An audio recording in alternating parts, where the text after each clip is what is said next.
School Board Work Session for February 12th, 2015. The board members are present, please respond. Mr. Sterling? Here. Mr. Gray? Mr. Bourne? Mrs. Lawson? Here. Mrs. Taylor? Mrs. Harris Mohammed? Mr. Coleman? Here. Dr. Jones? Here. Mrs. McNance? You do not have a form, Mr. Chair, so you have an informal meeting at this time. Okay. The next item is to discuss the superintendent's estimated needs for fiscal year 2015-16.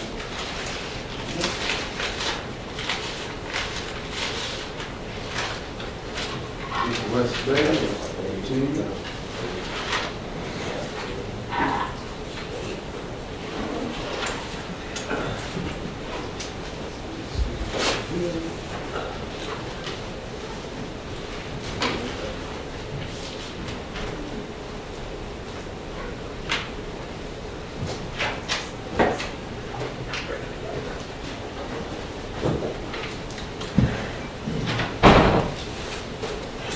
Thank you, Mr. Chairman, board members. We're going to present a recap of the position and other expense file, and then we'll give you some additional information that was requested during the last session, and then we'll pull up the tool with all of the options on it and review that in whatever manner you want to do for remainder of the evening, I guess. So, position estimates on the front end, kind of put this together in a way so you can see how we got to building this budget from the ground up, basically. So starting off with these staffing standards for teachers, that's the biggest part of it.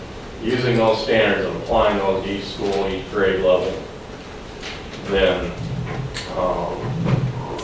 we add teachers an average of $72,500 each.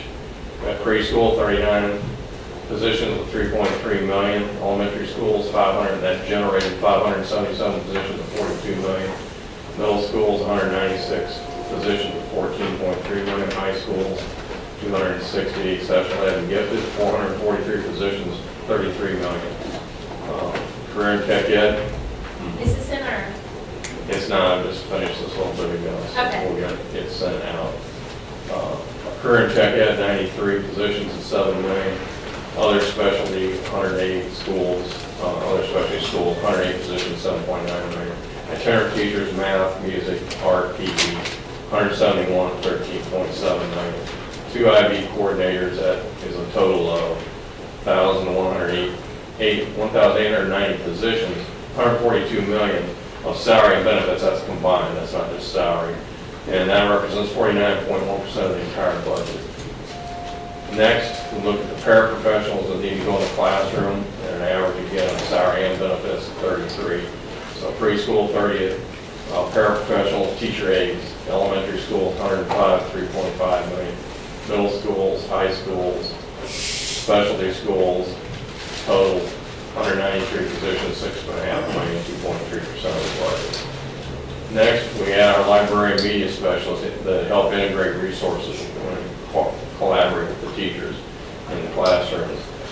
So I added librarians an average of 85, 25 at the elementary schools, 8 positions at the middle, 9 at the high school, 2 at specialty schools, total 44 positions, $3.7 million, 1.3% of the total.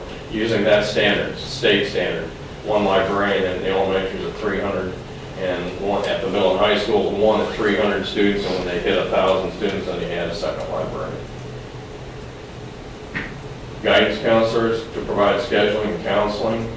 Elementary schools, there's 27 at 2.1 million, 14 at the middle schools, 19 at the high schools, 4 at the specialty schools, total 64 guidance positions, 5.5 million, 1.9% of the total budget. Using, for the elementary schools, one period scheduled for 100 students, at the middle school, 1 for 80 students, and 1 period of guidance time for 70 students at the high school level. Yes, ma'am. What does that mean? 1 period per 100 students? So 5 periods makes up 1 full FTE, so if you've got 500 students, and then that would equate to 1 full-time guidance So counselor. if you only have 250, then it's a part-time? Yeah, part-time, Oh. right. Dr. Butler, would like to withdraw by Mrs. tailoring that. Okay, then we add critical student supports to minimize the impediments to instruction. That's what this student support services section is about. Homebound teachers, 5 of those, instructional assessment, 7 social workers, 31.4 and 2.7. Specialty schools, there's 2 positions there. That's 45.4 for almost $4 million. Next, you add your key leaders to school instruction, namely the principals. Elementary, 25 principals, 8 middle school principals, 8 high school principals, 4 specialty school principals, 45 total principals, $5.5 million. They need their assistant principals as well, again, depending on the size of the school. 30 at the elementary level, high school 14, specialty 4, got 45, total assistant principals, $6 million, 2.1% of the total budget. Then we add support for that school leadership in the name of our clerical staff. So preschool, elementary, middle, high, total 82. Clerical staff, I forgot to change, I gotta change that, it should say clerical, 82 positions, 4.8 million. Okay, then we provide an instructional framework and monitoring for all schools. That's Ms. Kane and her staff. Okay, so that's the instructional support. Social superintendent and directors, the managers, instructional specialists, 2 vocational evaluators, and 3 middle school coaches, preschool managers and specialists, specialty school staff. That's 45 positions, 4.3 million. That's for all areas except special ed. We broke special ed out with Dr. Boyd's staff in position. They're providing 18 positions, 1.7 million, or 0.6% of the budget. From there we go, that represents all of instruction. There's a misperception that RPS is bloated with non-instructional positions. This adds up to 2,488 positions, $184 million. That's 63% of the total $290 million budget, which is everything. But a key point here is that while this is instruction is 63% of the total budget with everything, all line items, it's 82.4% of all positions. So instructional positions represent 82.4% of all positions, and the position budget is 81% of the entire budget. So you've got 82% of the 81% is instruction. So if you just pare the budget down to people only, 82% of it's sitting in instruction. So the myth is RPS is bloated in non-instructional positions. Yes, I enjoy putting that slang. All right. And then we add our division level leadership and administrative support. So I've got the school board, 2 staff there, internal audit, 5 positions, superintendent's office, 3 positions, information services, HR personnel services, our support services, Crayons and Company, financial services, my shop, which is, and also that's payroll, accounts payable, budget, procurement services, that's total administration of 70 positions, which is 2.3% of the total budget. From there, we go to providing services that address needs to retain the focus on instruction, attendance and health, in other words. Family and community engagement, director, manager, and hearing officers, 3 positions. Attendance and parapros, 12 positions of truancy staff of 31. Clerical staff, 2 positions there. And then we go to health services with the nurses. There's 34 school-based nurses, 11 nurse assistants, occupational therapists, 13 of those, occupational physical therapists, 1 clerical position. And then we provide services for special needs and at-risk students, psychological service, we have 20 psychologist positions, speech and audiology, 4 speech specialists. And that's a total of all attendance and health, 131 positions, $8.5 million, 2.9. From there, we're moving on to getting the kids to school, safe passage to school, and to learning experiences, field trips. Director, supervisor, managers, 3 of them, other technical staff, a route supervisor, clerical support is in the office, other professionals, mechanics, bus drivers, 148, bus attendants, 45 of them. You're looking at a total train staff of 211, 6.9 million, or 2.4% of the budget. Provide clean and safe space for teaching and learning, operation and maintenance staff. Leslie? Yes, Can I ma'am. ask you a quick question? Yes. Bus attendants are they required at the elementary level? Or is that usually for students with Special needs buses. Okay. Right. Okay. All right, other technical, one position, clerical support 3, giving us operation maintenance, skilled trades workers, 25 positions, laborers, 10. Then security staff, we have 10 at the central division-wide. We have 51 assigned to middles and high schools. Security staff in specialty schools. And we have 2 property management staff. Custodians, we have 8 that are assigned division-wide, and then we have 158 school-based, 6.6 million, so it's 166 custodians total. That's 279 staff, 13.6 million, or 4.7%. Provide services and tools for 21st century learning, technology, executive director, managers, 6 positions, 11 and a half other professionals, 22 technical staff, 4 clerical support, that's 43 and a half to 3.9 million, 1.3% of the budget.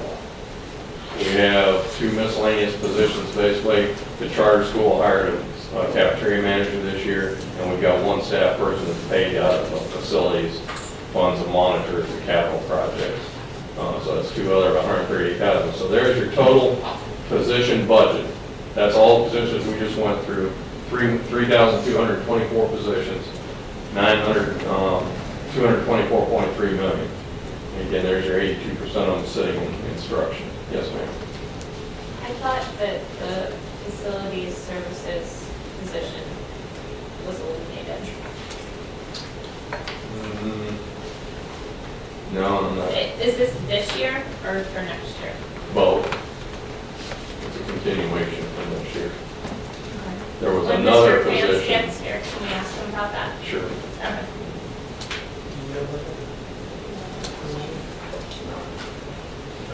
Quick question. Yes, sir. The 3224.9, those are total RPS employees? That's the sum of everything we just walked through. Right. So, and then the number of classroom teachers was what, 1890? Right. That's right. And that was 49% of the budget is on classroom teachers? Correct. 49% of the total 290 million, not just the position budget. I don't know what that percent would be of. Okay. Because I think what you were talking about the perception of bloat. I mean, I think some people will say, well, you know, think of the school system, think of classroom teacher. Less than 50% of our budget is on classroom teacher. 1,800, 32.24. 55.8%. Okay, so it's probably closer to 60% of the teaching positions are, they're 60% of the total of all staff. And would be like closer to 70% or 75 of the instruction positions.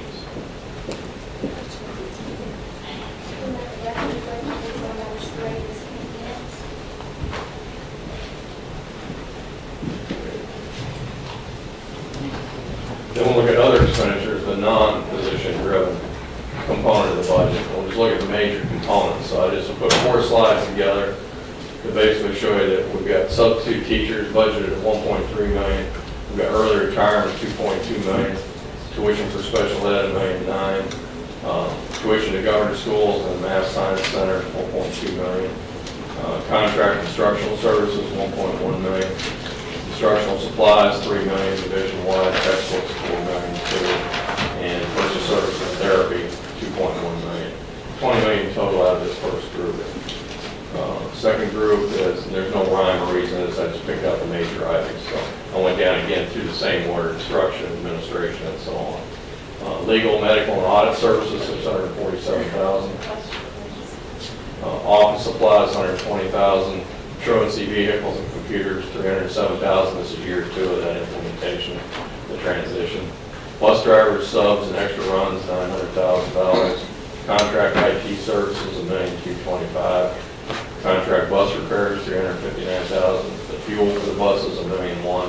That's 4.6 million. Third group, sub for custodians, sub for security, workers' compensation, our insurance, division-wide, all insurance, general, property, and liability. Contract building maintenance, $1.3 million. Utilities, $7.2 million. Janitorial maintenance supplies, $1 million. Vehicle fuel and repairs, $400,000, that's $13 million in that group. The last group, item 4, we've got energy performance, the note that we pay on that. We're supposed to be saving energy to offset the cost of that note. Transfers to other funds, $3.8 million. Copier contract is $1 million. We renegotiated that this year down from $1.6 million to $1 million. We had to extend the contract another 2 years to be able to do that. IT professional services, $1.5 million. Telecommunications, our telephones and our data lines for the internet, $2.3 million. And our IT computers and infrastructure, part of which is in the AIP plan for support of that. $12 million there. So when you look at that, it's $50.7 million. When you add the staff to the stuff, that brings us to $50 million, $275 million of your $290 million budget. So my point being, you're down to $15 million. There's no way you're going to touch your $27 million gap through the things that are left. And if you went down that list, it's not like there's a lot of extra stuff in there. That's the point. When you build the budget, you look at all the pieces and the components, it's massive, it's $290 million, it's kind of overwhelming as a number.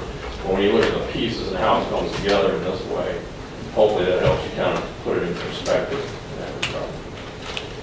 Okay, next we'll move on to the additional information, and I'll turn it over to Betsy to this jury.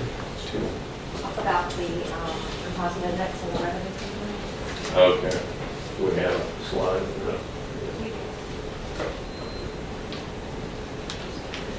Went to visit with a group today that's going to do some advocating on school division's behalf, and looking at trying to get some changes made to the General Assembly on the composite index, because it's definitely not a fair distribution of funds the way it's set up right now.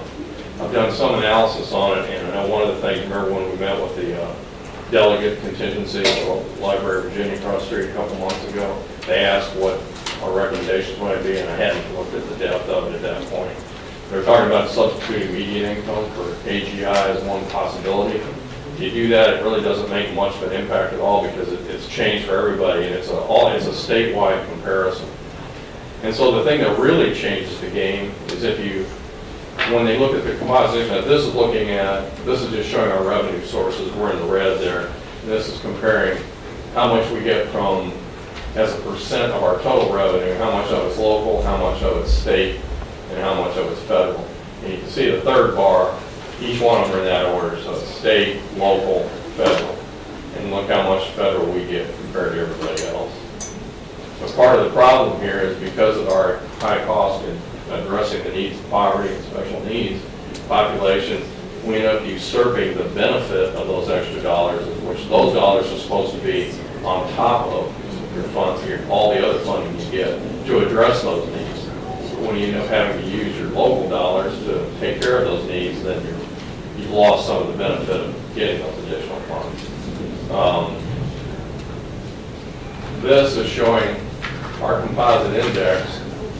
The red is the local composite index, and for us, we're right over here in this bar on the left side. We're at 0.46, and you see everybody else, Norfolk, Newport News, Portsmouth, and the blue bar is our poverty. You can see we're up there with Roanoke City, we're the highest in the group on the 70s range, and we're the highest with our 77% in poverty to address. And so the red bar, I just drew a bar across there so you can see where everybody else is relative to that, the blue bar, where they are relative to poverty. So we're way up here. Our composite index, look where it is compared to everybody else. They're all way below. They've got a 0.2, 0.3. Even Chesterfield has a 0.34 composite index, which says that they are poorer than we are. We've got a 0.46. And this again is that 50% of true values of real estate it's 40% of your AGI and 10% of your real estate, your sales tax. And then that's weighted. You take those three factors and then weight them 67% for students and 33% for population. And the thing that will trip it, if we were to base that and recompute these formulas using population only, it would drop our composite index to 0.36. If you weighted them equally, 50% enrollment, 50% population, it would drop us to 0.4 instead of 0.46. So that would be a 6 out of over 46%. If we drop to 34, that would be a 10 out of 46. That would be a 25% increase, roughly, which might translate somewhere in the neighborhood of another $20 million on state funding. So a critical issue. And the deal and the problem with the composite index, I'm fixing it, is it turns into winners and losers. Because the composite index is designed to be a zero weight sum thing statewide. So if one person gains, and somebody described it adequately today, it's like the Hunger Games. We have to, we're kind of like, you know, I need for you to go so that I can win, you know, and that's not how we want to operate. So what we need is a factor in there to deal with and address poverty and special needs, some sort of a funding factor that gets added to it and doesn't take away from others. That's the message we need to be delivering.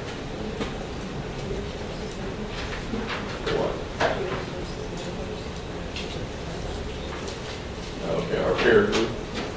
Yeah, so we compared these by looking up the others in the state who have like demographics as we do. So that's how we picked our 5 peers of Norfolk, Newport News, Fort Smith, and Roanoke City. And then these guys, Henrico, Hanover, and Chesterfield, are not like us at all. You know, we'll never get to where they are because the demographics are completely different. Needs of a county are completely different than the infrastructure of the city and what it has to support in terms of public safety and every other component of it. So, but they're there because they're regional competitors, so we need to pay attention to that. So that's it in a nutshell. And we should have state guidance tomorrow. Should be coming out tomorrow, but probably at the end of the day, it's like past years. And then we'll have a better idea of what the House and the Senate are proposing for our revenue for next year. We invested in an analytic tool this year that allows us to go and look at information in one place on a statewide level. And this information is an expenditure comparison from the fiscal year most recently completed, 2014, year ended June 30, 2014. This compares us to our neighbors, our regional competitors in the orange here, and our true demographic peers. Richmond is in the green. This is total spending, all funding sources, general fund and special revenue funds, per student in 2014. And as you can see, Richmond is the highest among the peer groups and among our neighbors. It might surprise you where the extra spending occurred. I've highlighted up here, and I'm going to go through slides. Instruction, we spent $2,113 more than our peers. Administration, attendance, and health, 125 of that additional spend was there. Transportation, $11. Operation and maintenance, $175 more than our peer group. School nutrition, $47, and technology, $94. To come to an average spend of a little over $2,500 more than our peers. This does not include federal. It does. It includes all funding sources, yes.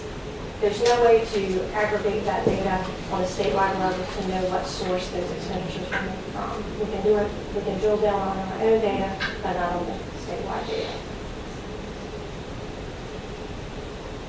Just looking at instruction, again, on average, we spent $1,700 more than our demographic peers per kid.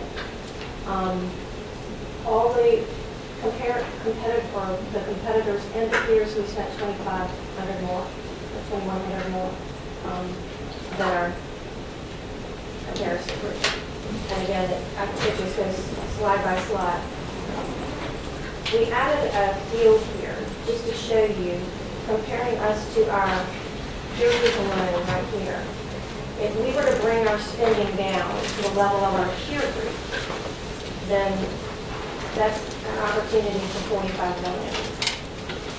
The fact that we're spending more in instruction is kind of illustrative to the fact that we have additional special needs children than our peer group. And we need to look at our facilities and maximizing occupancy, because I think that's where we have big opportunities to reduce spending and to probably reduce core staff as well. Yes. That 41 million savings, what you tell them that we over, that savings? It's not specifically identified for a period of time. It just shows you that if we spent the same amount as our peers, that's an opportunity. There are probably various reasons that we spend more, and we may never get to our average spend for our peer group. It's just a number that calculates if we spent the same. But it's on average 2,000, a little over 2,000 per year. For 14. Per pupil. Per pupil. Oh, per pupil. Per So that would be pupil. annually. Okay. Sure. And we may never get to the level of spending because of some of our challenges that some of our competitors need to have. Do we get extra additional funding for those students with special needs that can compensate for the loss? Not enough, not enough. We rely heavily on the city funding to help us offset those needs. Thank you.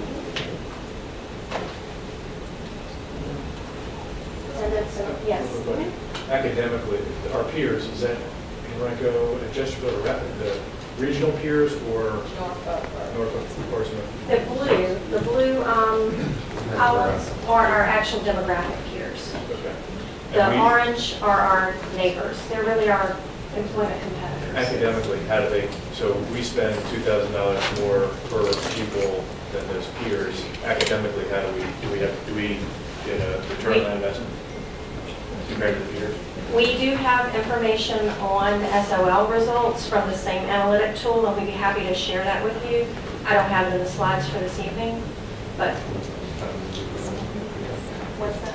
When they come to do that analysis. Right. But I mean, I think anecdotally. It is important to compare the success and, because Arlington, for example, probably spends more per child than Richmond does, but they have great academic success and great facilities. And it's because they're a very well-paid city. If you looked at it per pupil expenditure, they're getting a good return on investment for what they're investing in students. We need to probably change the way we're spending our dollars and improve.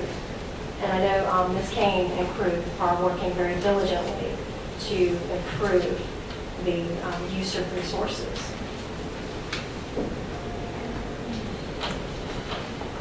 And I won't go through slide by slide, but we wanted to provide you with the information, and we'd be happy to send you information on the academic achievements from these peer groups too, because it is available in that same analytics statewide.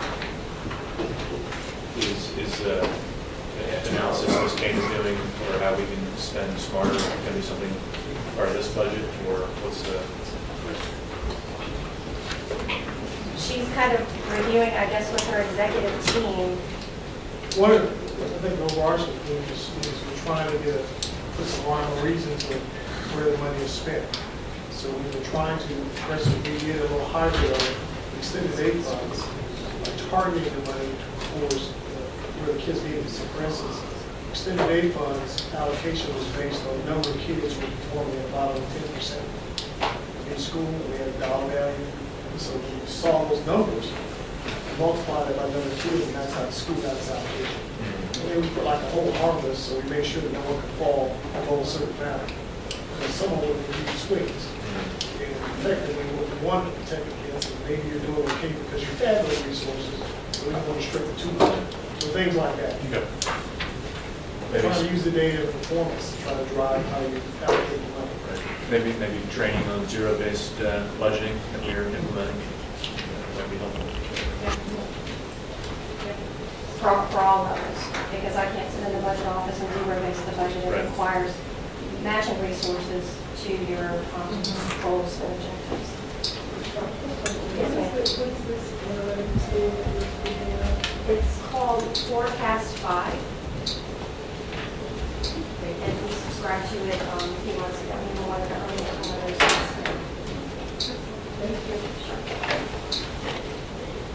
This again just shows transportation. And I think the executive team was a little bit surprised by this number, by this comparison number. We are actually only $11 above all of these, and we're actually below our peer group in spending for key benefits. There is an accounting anomaly that we have in our system that I'm not sure our competitors have. We have a negative expenditure that's recorded on the state report for recoveries from other areas. If transportation does a field trip or provides transportation for Head Start, they do a journal entry to move some of their expenses to those areas, and then there's a negative left in our expenditures. So that could be part of what's driving this down.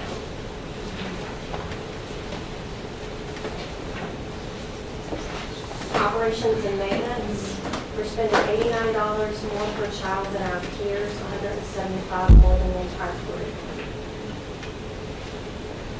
School nutrition, we're right on, $1 less than our peers and $47 more than the entire group. Technology spending, we're about $55 above our peers and $94 above per child than the entire group. That's just a comparison, major function by major function, of how we stacked up against our competitors and our regional neighbors in 2014, in total dollars spent per child. Some information was requested. I know there's a great deal of discussion regarding health insurance. So we did a comparison to that same peer group. Portsmouth's data was very questionable, so we excluded them, but we can add them later when we've had an opportunity to verify with them what their true rates are. We compared the employer and employee contributions for the richest plan that each of the divisions had. And these are monthly premiums.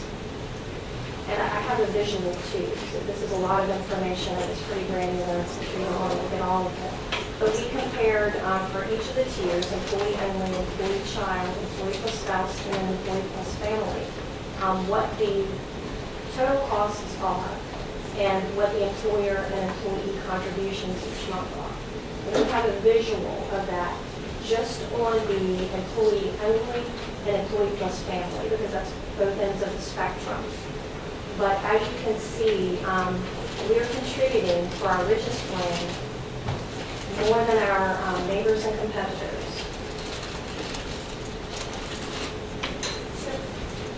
Yes. We're in the process of renegotiating healthcare, as I understand. Are there any opportunities there?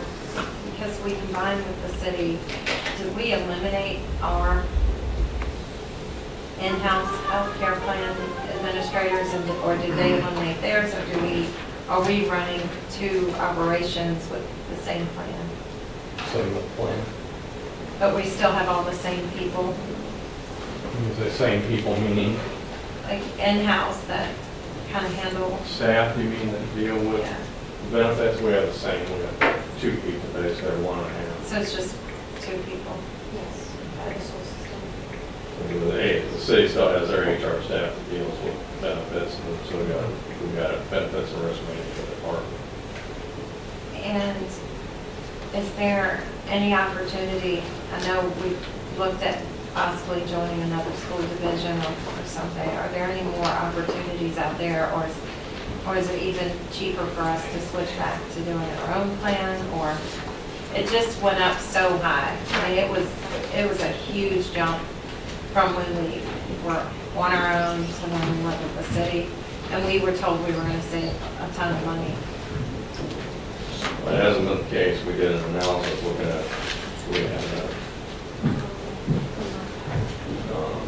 we compared our health per pupil, study per pupil. Yeah, and before you all came, there was an audit done, and, there's, to date, as far as, and I spoke with someone yesterday, there was not even an agreement in place. There was a boilerplate contract that was never ratified. But there isn't even a contract in place on this healthcare that we're under right now. Right, and we're getting ready to renegotiate a new one, so I think they decided it wasn't worth pursuing that anymore. But I think all the terms of that contract have been followed. It's just, I think. It's never been signed. Got the signature on the document. So, we're gonna look at alternative plans to a health savings account and add that as another option. We've got another slide showing that. We're the only one in the group that doesn't have one at this point. And again, this is just a comparison of richest plans, peer group, and the regional neighbors, both employee-only and employee-plus families.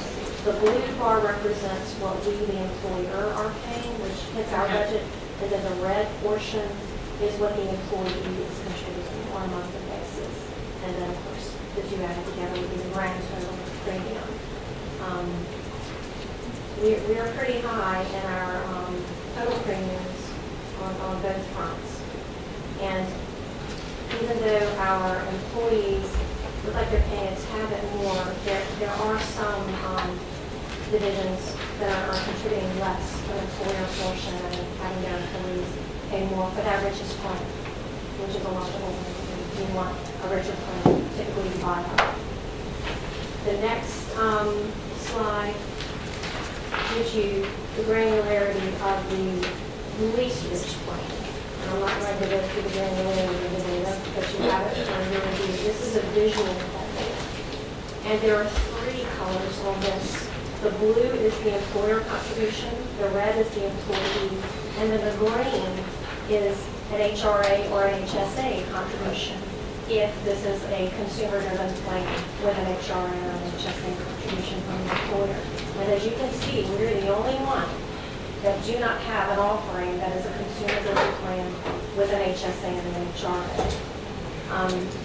So we're kind of behind the front in offering that type of alternative. Typically, you pay less and for the insurance premium every pay period out of your paycheck, but you pay more initially for the services because you might have to meet a higher deductible before your insurance provides coverage other than preventive care. Yes? Do we have the ability to negotiate for that, or does the city control the negotiation? It's a joint venture. But if so, if they didn't want to do a health savings account for whatever reason, can't imagine that would be the case. Is it possible that we wouldn't get? That could happen, but our option would be to look at going independent then, which is something we're going to examine. We'll take a look at. And I know from my prior employer, we were joined with the county government as well. You can be under the same umbrella for self-insurance and provider, Cigna, but have different offerings, different plan offerings. But again, that mitigates some of the benefit of being in a combined larger pool because we're, trying to make a responsible decision and offer an option for our employees. And hopefully the city would do the same to benefit the entire group. And why are our richest plans and the least rich plans still expensive than all of the peers? That could be a number of factors. Predominantly, I would estimate that it's experience, claims experience. But we're self-insured, but Right. Cigna administers, so, and when we had the city auditors go in, they wouldn't disclose a lot of that information, which is crazy to me because it's our money. But a lot of The the, claims experience yes, of so. the city versus the school employees. Well, we asked the city auditor to look at the healthcare stuff, and I don't know if you've all seen that audit, but there were lots of claims that they felt like that were being paid that had it been Cigna paying those claims, they may not have paid them, but because they're just administering it for us, they don't have as big of an incentive to investigate the claim and to dig as deep. I mean, that's what it implied.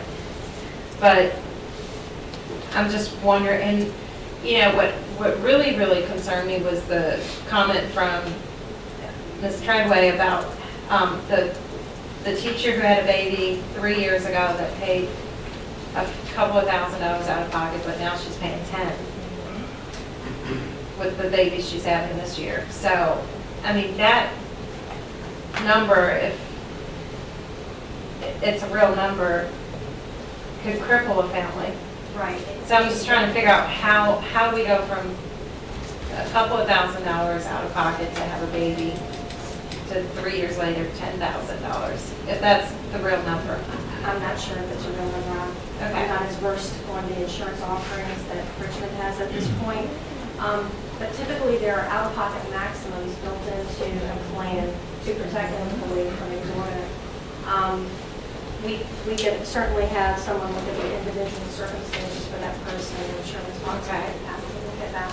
So they- I mean, there is a 5,000 annual out-of-pocket limit right now, unless you choose to go out of network. If you choose personally to go out of network, then it says you're exposed up to $10,000 or $12,000. So is that per calendar year?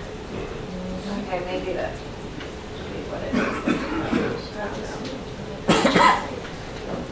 I mean, that's part of what's going to be examined in terms of looking at the plan structure for next year.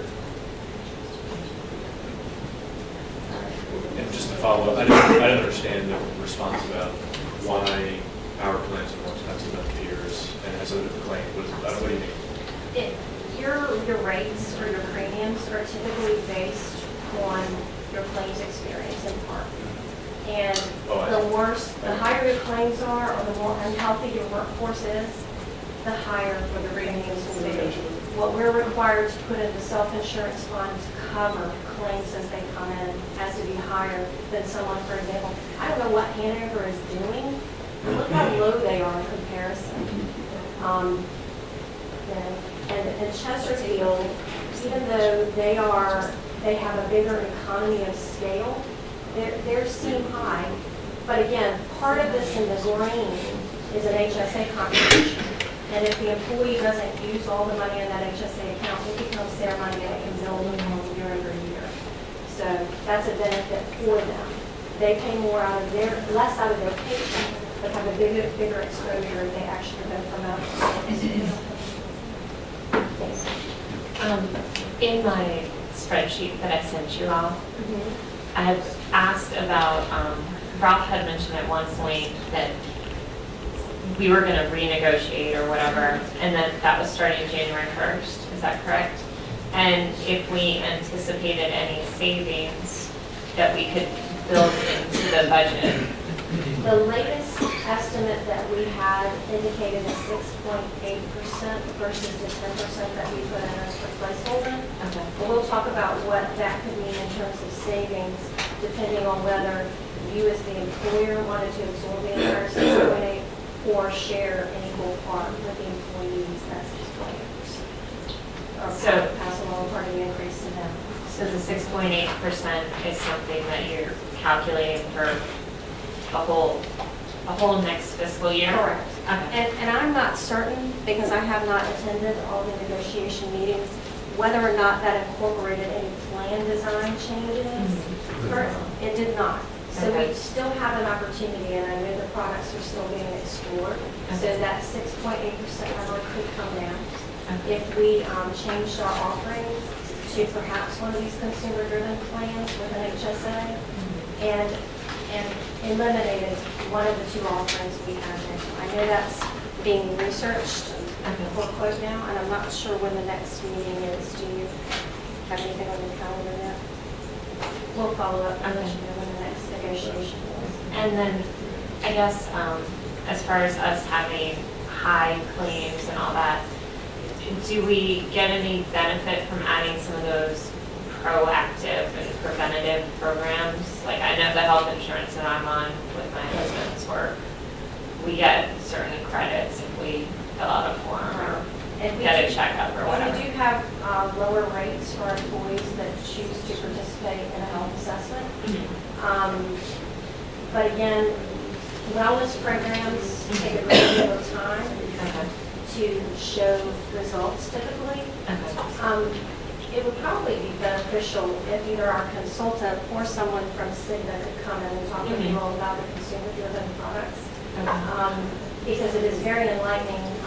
We went through that in my prior school division, and it was very interesting to look at the huge cost of doing nothing, like not changing your product offerings. Typically, the first year you add products like an HSA, you don't have a great deal of people migrating to that plan because it's something new and different. And there is a risk for you to have to pay a deductible out of pocket on January 2nd. Right. And something were to happen. So that's frightening for a lot of people.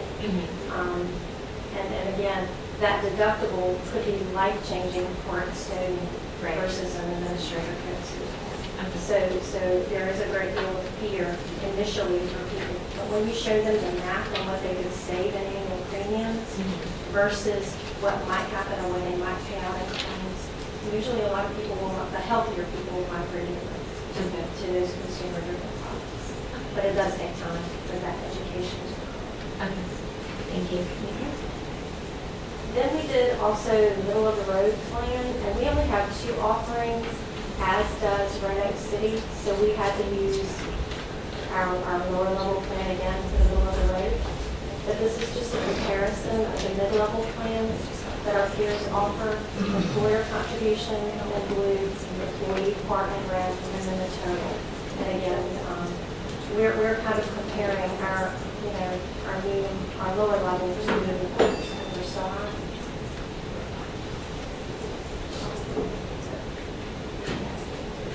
Then also we had a question regarding dually employed spouses. We do offer a discounted rate to employees if they both work here, if they're married and work here. And what typically happens if you don't offer a discount is that the employee does the math. They figure out, we have 2 kids, I'm going to enroll an employee plus 1, you enroll an employee plus 1, and it costs us less out of our paycheck. It costs us less. It costs us as an employer more in contributions. So usually it's mutually beneficial to offer that discount. RICO does, and they offer it for employee plus spouse. The subsidy is anywhere from $2,400 to $3,700. Family discount is anywhere from $5,800 to $6,800. Hanover offers it for just the family tier. It's $200 a month, it's $2,400 annually. Norfolk does as well. Family discount of $1,000 to $3,440. Roanoke does as well for a discount of $2,236. We offer it for both the spouse and the employee plus family, and our discounts range. We're pretty much in the ballpark of what our neighbors and our peers are doing. Chesterfield does not offer the discount. I did contact them to find out they do not. We currently have 51 couples that are enrolled. And but I will tell you, if again we were contributing 2 single rates and our employees did the math to figure out what was going to be cheaper for them, we would be contributing about $73,000 more on the employer side.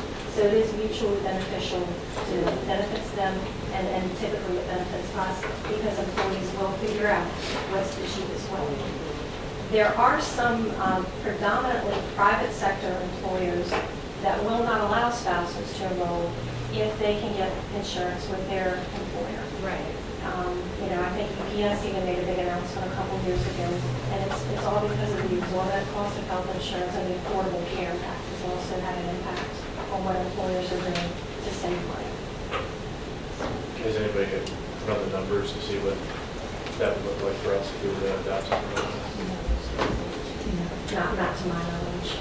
If we prohibited employees from allowing their spouses on, If they had health insurance with their employer? right. No, we have not. We could run the numbers to see how many employees have employee plus spouse coverage, but we wouldn't always know if the spouse was employed or had insurance available to them. And it becomes challenging to administer. I don't know that there are many public sector employers that do that. I want to say when I was looking at the websites, there was one that did, and I'll try to figure out who that was. There are a couple of other changes that we wanted to call to your attention before we get into the nitty-gritty of what's in Dr. Dunn's estimate needs. State budget, Senate and House are both working now, and each chamber's version should be available on DOE's website to us probably by the close of business tomorrow. But they both found funding to make a one-time payment to the teacher retirement fund and drop the VRS rate from what the governor proposed, 14.15% to 14.7%. Both the House and Senate are proposing that, so that will likely happen. Of course, that will mean a revenue reduction for us because we get money to help us pay our VRS. We do not know what that impact is yet, but our cost impact would be about $118,000 savings that we can take out of the retirement funds. Senate and House are both proposing a 1.5% pay increase for instructional and support positions. Yes. So, sorry, this came up in a meeting earlier, the 1.5% pay increase that's being put forward? Yes. Would that be in addition to the 1.7 cost of living that we have? That's up to you all. That's up to you all. We will receive some state money for that 1.5, and won't be enough to pay for additional 1.5%. But that's really up to you. We will receive some increased dollars. We don't know what those dollars are yet without the attempt out there. As I understood, what we've already proposed would meet our matching requirement. It would satisfy the requirement. You could We still, already offered 1.7. yeah, you've met it. You've qualified to receive the money. You're providing at least a 1.5%. So that would be in addition to what we're proposing in our budget? Not a No. cost that, you say You addition. don't have to provide an additional 1.5. You have to provide a total of 1.5 to I receive. think it. she's asking, is that money going to him? And the answer, what you're asking, I think, is yes. Right, well, Going to The you. employee- will it go to the Money employee? for us to give to the employee. That increase, would we just reduce the amount that we're proposing in the cost of living? Or will we keep that where it is and whatever additional funds come in from the state would go on top of that? Well, that's what we're saying, it's really kind of up to you, because right now you got a $30 million gap, to close this budget. So if the state comes along and says, we're gonna give you $2 million for our share of your 1.5% increase, and you've already got the 1.7, and then we could use that $2 million to close the $30 million gap. Or you could say, we're gonna add another 1.5% on top of the 1.7%, and then you've got a $32 million gap, because we have to put up a local share match to go with that state fund, Okay, so it all comes down to, where we end up with resources. okay, thank you. And Maggie Walker released their increased tuition rates late last week, $200 per student. The impact that we would need to add into our budget is about $41,000. We currently have a position that is paid from a special revenue fund, Fund 600, but we're doing a transfer from the general fund to Fund 600 just to pay that person. So we want to shift that FTE to the general fund, and we would just pay the salary and benefits and eliminate the transfer. There's really a $0 impact, just a kind of a cleanup thing, yes.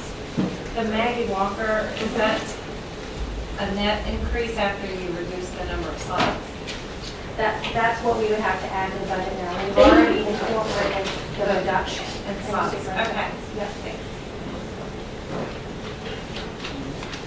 And just to kind of give you a heads up, IDEA are the federal funding that we receive for exceptional ed positions, pretty much is all it covers anymore. The FTEs that we have budgeted really are not covered by what we receive in a year. We're relying on carryover from prior years because the federal fiscal years will be different than the state fiscal year. And we can live for one more year on carryover, but in FY17, to retain those positions, we will need to shift 10 positions. So I just kind of wanted to call that to your attention. It doesn't have a current year impact, but just to give you a heads up, we're looking at having to shift 10 FTEs in 17. And then we also discovered some technical corrections that we need to make in the position file. That to the tune of about $78,000. So as soon as we have revenue information, we'll let you know what the revenue impacts are, the reduction for the VRS rate change, and the increase for the pay rates. I know those are critical things in the decision-making process, particularly with the pay increase. But we simply don't have the details yet. Those are really all we have for presentation purposes. Now I guess we get into the nitty-gritty of the key decision points that are before you. The AIP changes and the other requests. Yes, ma'am. Who decides if the tuition increases are going to be longer? From the what? The tuition increases for The that. board. The board, Board meeting. or each district that has a representative, and the representative is usually a board member, and the superintendent attends, but then they vote to establish the tuition. I think we may be the largest. We did not vote on tuition increases at all. At Maggie? Yeah. No, I think Chesterfield's the biggest. I know we're going to hear that. We're up there with Chesterfield, so We're close. like the same thing now. Yeah. One or two or eight top.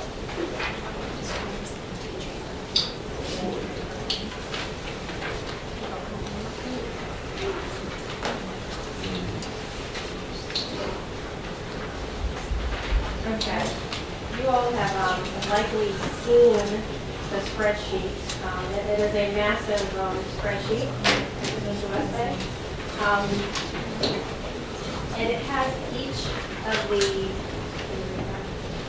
we've got a Maggie Walker breakdown here. There's 226 lots. Chesterfield's got 226 slots, and Regular's got 183, we've got 204. There's Maggie Walker. This is not on any longer, just a different topic. Did you all ever look and see what the savings would be if we did not fill? You gave us a sheet of vacancies. Any number estimates if we were to eliminate positions that were empty for 4 months or more, something like that? We checked, went through the departments where those vacancies exist, and for the most part, they're not filled because they're hard to staff, or for one reason or another, none of them were identified as unnecessary positions or not needed. So in most cases, they're either got a sub in place, or they've got temp services. Even if they've been open since like last school year? They're already paying people. We're paying Hourly temporary professional. Like the They're OT, paying, using speech vacancies, for example, those are just extremely hard to fill. I know a couple of the IT positions are very hard to fill. So we're paying a contract professional service. So it's not, So we use those funds to pay for contract services or something in the system. If you cut those, you will create the same effect that we covered when I got it last year. We wiped out like all of the warehouse people. And we had to turn around and try to find people to do deliveries and stuff, but you didn't have a funding source. So it ends up being a funding source, Well, when you have to get But contract. right now, all of those jobs are all in the budget, and so we have funding for them, but we're also paying them from another budget, or another, Well, they just move that money to the line. We do it by transfer from the salary benefits. So you line. keep it it's the same money that's Yeah, spent. you just move it, because you can make for accounting purposes and tracking and categorizing. And we did, at the last work session, Mr. Chairman, if you go back to board docs, we did put dollar amounts, and I even did some color coding of the different types of positions that gave you the quantified amounts of what those positions are valued.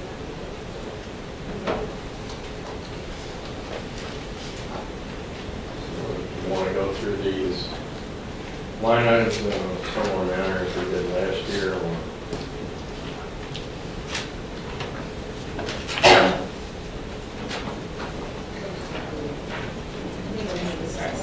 Yeah.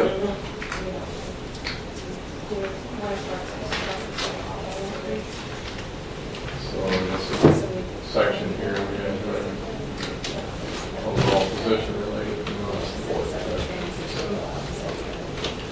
This section here are all the position increases or decreases.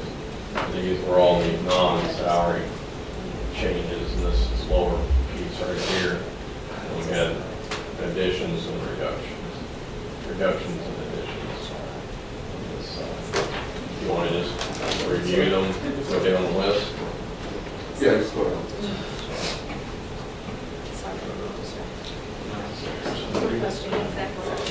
All right, so the first one is from the AIP. The first four items are from the academic improvement plan. 2 positions for capacity building, $205,000. You got the 5 positions as part of the tool programs for $364,000. Again, we had detail behind these that you had that book. I've got that. Copy.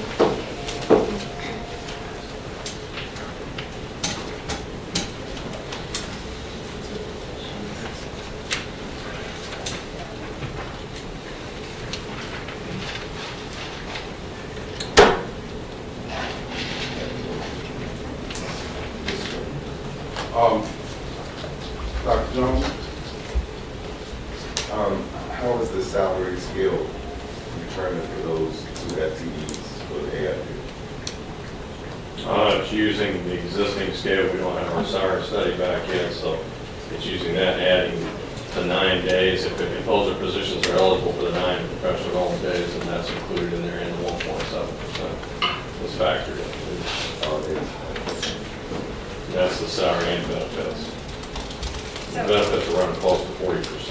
That's great. I'm sorry, so if we just moving the 9.5 people who are on that salary scale for 9.5 to the exact place on the 10 month? No, because the 10-month is a 201-day contract, and we're going to go ahead and make it a 200-day. So it might come down a little bit by 1 day, or the scale? There will be a scale for the 200-day contract, of which 90% of our teachers are on that contract. So it's not safe to assume that if I'm on a level, I'm at the top of a level 3 on a 9.5, that once I move to a 10-month, I'll be at the top of a level 3 on a 10-month? Right, don't look at that Okay. 201-day scale because it's not the same, where we actually factored the actual number of additional days into the contract. Right now they're being paid for 191 days, and we added 9 days to that, so it's going to be 200 days compensation, not 201 days. Okay. So are you doing to make it easier for her to be figured out different meetings and added 9 days? Okay. So the salary study that we spoke about last year, that will adjust everything across the board given the funding. Correct. Okay. We don't have to currently have recommendations. We don't have that yet. And we would have to do that implementation. But if I wanted to have a ballpark idea of what the bottom of a band 3 would be on a 10, on that 200-day, would, You mean for somebody on that third rung? yeah, or any wrong. If they just take their current salary divided by 191 and multiply by 200, Then they that's would get the it. number. Okay, got it. And they have 1.7%. Okay. That's easy math, thank you. These jobs in section 1 and 2, these are the ones in Dr. Bennett's academic improvement plan. They're not those unfunded liability jobs like the state will give us like 1 year money for and then not after that? Correct.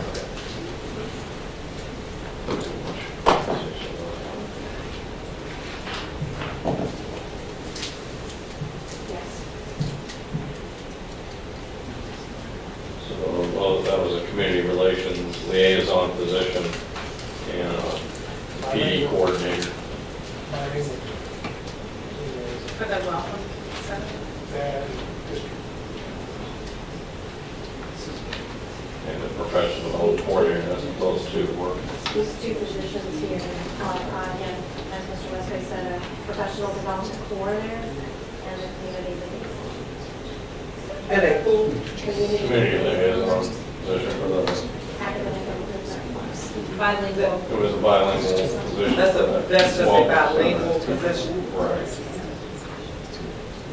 The community liaison is the bilingual position. Yes, The professional development position it's a separate. is a separate. Did you say it's mandated by the school improvement fund? No, not mandated. It's laid out, you said it's laid out. Yes. Of the academic improvement plan is part of that. So that who oversees professional? I mean, There'll don't be we a have, coordinator up under the director. You have a one-person shop right now, and a secretary. That's part of the problem that we identified is why we're not doing a good job.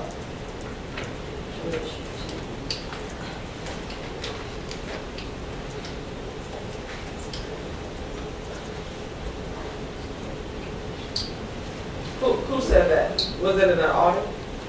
Who said? The team, they did a group of people in that team category. When you look on the list, each academic improvement team had people listed to serve on each of the team, and that was their recommendation. The group that y'all praised about how diverse it was, the representation of a lot of people. I'm remembering, but I asked you a question. So, about that position. This, Maybe so. along those lines with these teams, have they already started meeting? No, they did the first part of developing the plan. And then when they will continue to work once they know what their allocation is to do the work. Will we be notified of their, I guess, regularly scheduled meeting dates as an opportunity for us to participate in some of those meetings from a, It's not, it's an administrative function. Anybody can come in and sit and listen. I don't know what you mean by participation. well, that's what I meant, as in just to be able to come in and listen, but we've got to know that the meeting, we've got to be able to do that.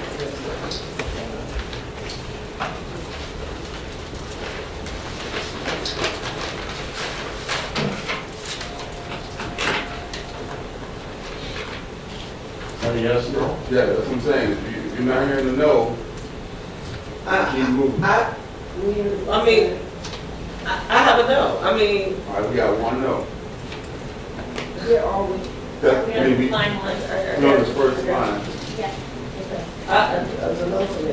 Okay. Not the bilingual liaison position, but the professional development coordinator. Why decision? Because I don't I'm not clear as to why we need it. I need to see why we need it, because I have some challenges. And I don't, want to, I mean, I can put the challenges in the email so you all can read them. But I have some concerns, and I've been stating this since we've been on board, what my concerns were. And I just don't know if a coordinator is going to iron out those concerns.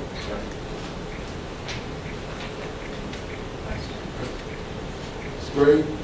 So the coordinator position was in the information submitted to DOE that allowed us to move forward with these?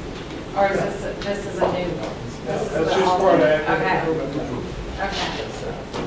This is not like the school? No, it's not required by school. Okay. Okay, colleagues, just from a time perspective and understanding what we're trying to accomplish tonight, based on what Mr. West got, we're just trying to get general consensus so we can move through these items. Ms. Muhammad, I'm good. Ms. Muhammad was stated that she's a no. If I don't see four others, then at this point, she's gonna get her question answered, so we're gonna keep moving. So do we want to flip this to a yes? Yes, yes. By consensus, or are we leaving it as a no? Oh, okay. That's what's confusing. No means you don't want it. Right, okay, Yes okay, means- because see, something else on the spreadsheet. Right, wasn't it the It opposite? depends on which section we're in. I just want to make sure leaning on the right side, Mr. Craig, and I was ready to, Yeah, that's why we have no names today. I'm like, no means no, Mr. Craig, what do you mean to me, Jack? I know, Mr. President, that's it. So I'm we like, keep moving. what's Okay, yes, over here. It's in the academic improvement. It's in the academic improvement. It is in the academic improvement plan that we passed. But that, I mean, I understand that, but that doesn't mean that it's gonna work. I mean, I know, I'm with you, you got your, one said no right now, okay? We got, but look, here's my point, 725. That's all, so we just gotta keep it moving. Ms. Epps, I was a no as well. I Okay. was wondering, in several of those places, I kind of thought the salaries were too high, and that's because we haven't done that salary. The salary study won't kick in until 2017. Did we at least look to see if this, is this fair market? Is this the going rate for these positions? I guess in other localities, do we do any But you comparisons? can't, unless you approve salary schedule, so again, based on your approved salary based schedule. on what we the already board have. approves. But remember, that's salary and benefits, that's not just the benefits as salary. well. That's right. And your benefits is 40% of that salary. Okay, okay. So that's why they very look good. high to you. Very good. Okay, Ms. Taylor. Can that be altered, that salary scale overall? It doesn't mean that's what we're gonna hire them at, it's just a budget estimate. I mean, just going forward, if we implement those positions as they are according to the spreadsheet, can we go back to the salary schedule and kind of level that out? And then if this will become retroactive to whatever that is? Oh, you mean if you end up making a separate decision later about the overall salary schedule, yeah, that would affect all of these positions. But we have the right to do that, and we just have to accept whatever the changes are. Yes, Okay, at this point, Mr. Westbrook, there is now a yes. okay. Okay.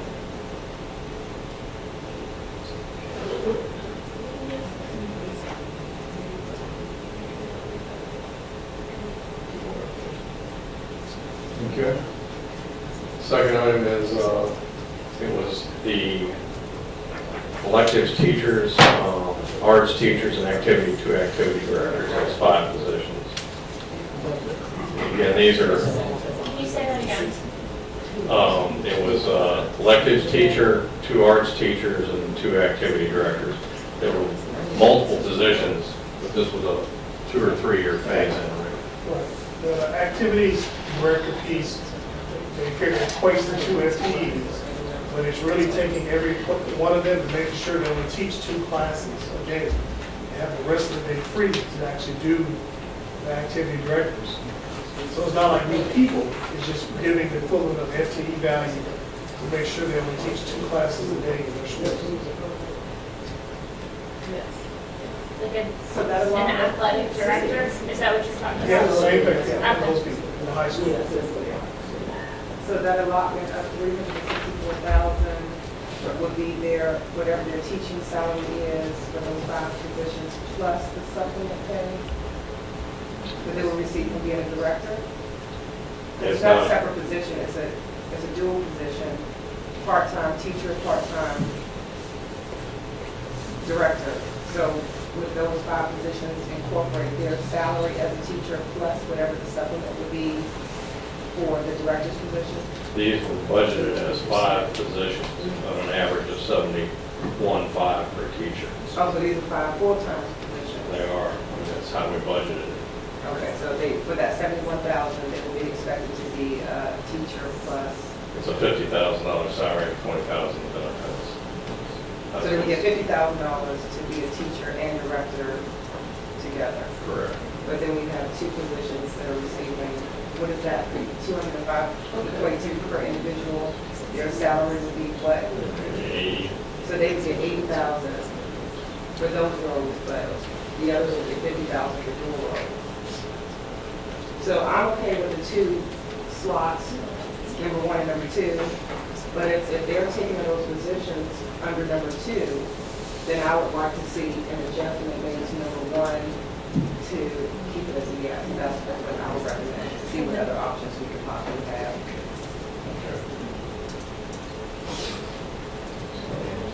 Consensus is yes, no? I'm fine with number 2, and I want to keep number 1 as proposed. The capacity building is what we just, what I was just talking about. I mean, what we were just talking about. Yeah. That's what it is. Right, Would okay. they still get the 13% on top of their salary as we have instituted now? No, that's already factored into these numbers.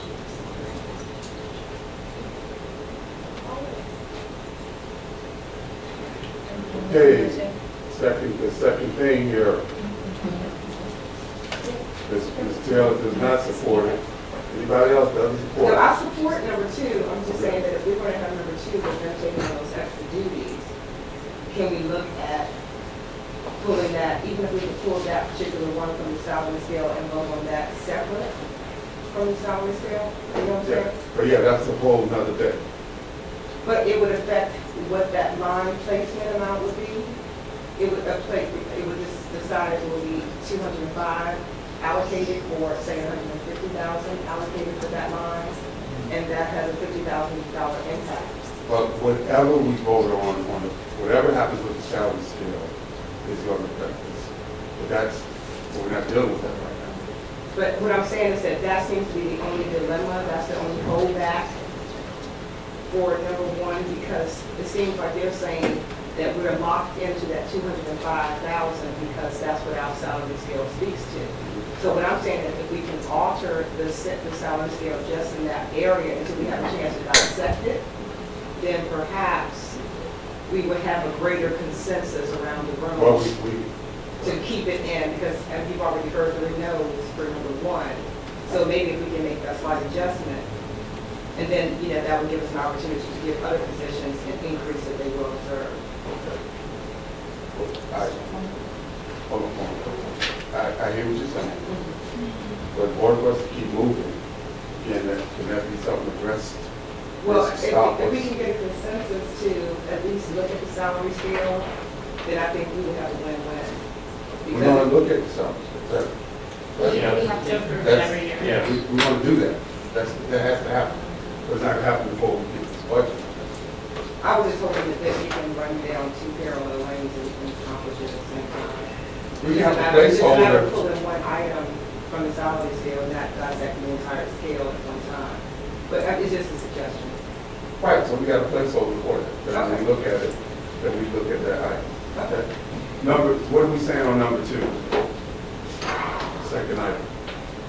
I said yes. Any notes on that? Okay. Thank you. All right. Number 3 is monitoring. That had to do with middle school, 3 middle school coaches. Again, part of the academic improvement plan. It's 3 teaching positions. Academic coaches. Coaches. Yes. Yes. The M's are matching.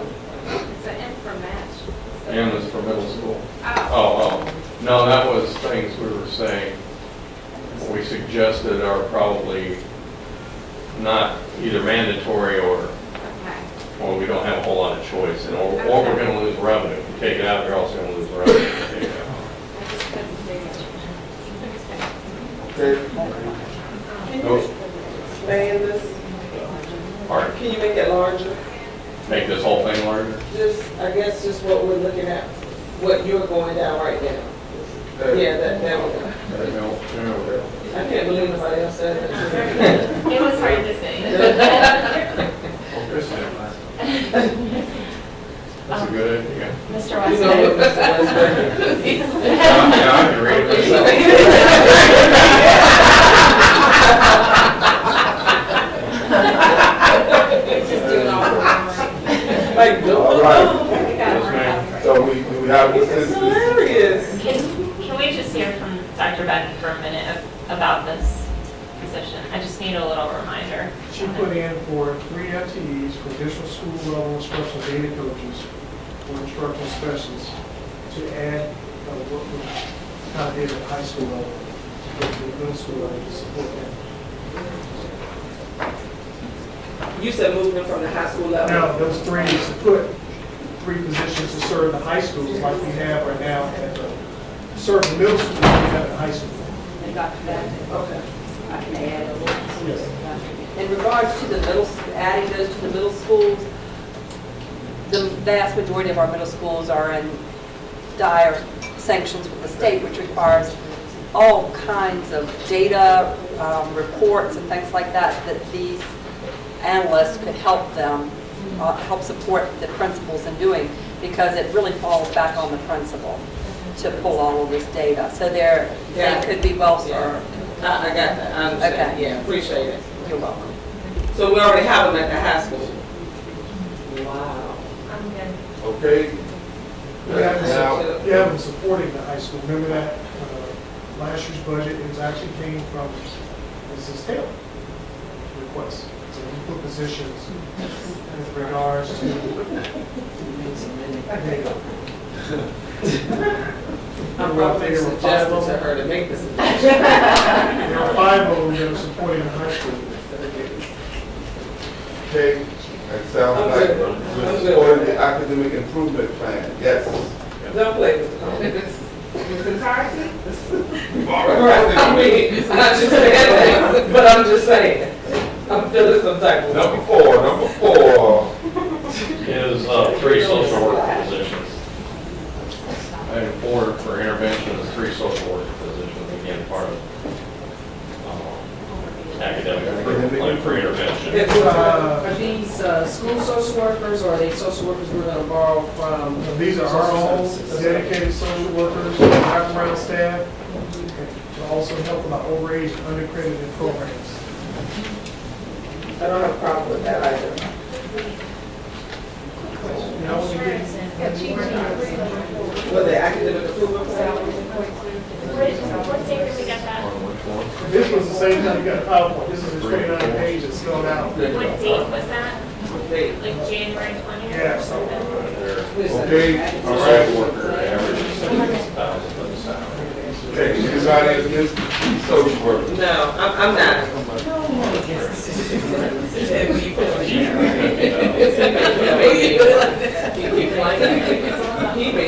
Can you remind me what the ratios will be for the K-3 class reduction sizes and the schools that aren't in that category with the K-3 ratios?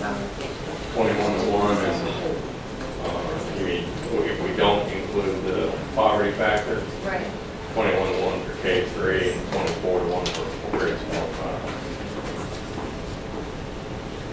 Okay, Thank you. thank you. Just keep on. All right, we have consensus for the intervention. Yes. Is that a yes? Just a yes. All right. Yeah, I just thought that. Quick, Mr. West. Yeah. You worked hard for that. Good for conversion. This is the music, theater, dance positions, teaching positions. Yes. Only way Bivens going to work. Yes. Can I get some specificity as to what those exact positions would be? The 7 that were concerned? This is music, dance, theater, teachers, visual arts, performing arts. I guess I'm kind of wondering, would that be implemented in stages?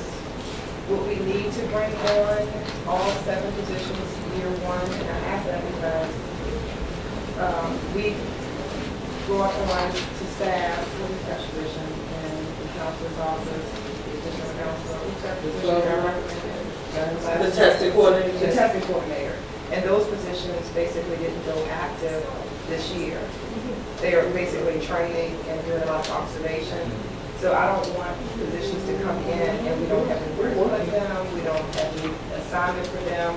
If we are to move those 7 positions into the building first year, I would like to know in advance exactly what their responsibilities will entail, how much access will they have to students, and things of that sort.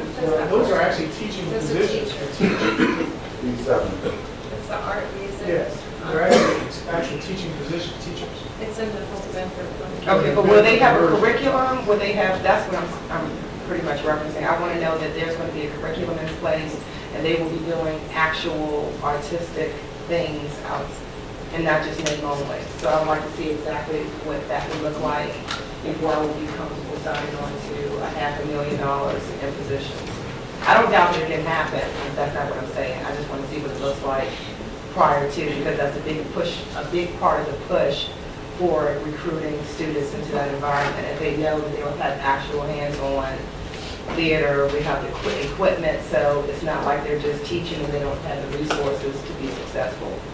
So that's what I just would like to see. From what I understand, and looking at our presentation from Chris and Joe, those people are going to be taking students and teaching. Our goal is to get 525 students in that role. They're supposed to be infused into the rotation for the program. So the resources that will come in with that program, is that a part of this budget? No, these are actually, teachers actually have classes for kids to go to also. Now, they may partner with other people outside those partners, but those are our teachers that we would have. Section 2 near the bottom also has, these are other expenditures for like material supplies and contracted services. There's a vendor's tag down there too. Okay, that's exactly what I Talking wanted about to the see. materials and software, et cetera. That's down in section 7. Okay, that's exactly what I would need to see, that detail. If That was in the detail like that- presentation, right? Because I heard your question. It was in the Benford presentation. And we also, we provided you with a great deal of detail at the first budget work session. It's on board docs. It gives you every item that's actually in that category tag. Detail. Right. Okay, All right? okay, perfect. Okay, that is a yes.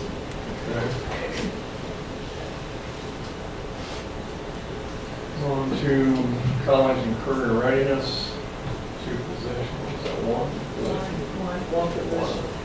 At Bedford. Where's this position going?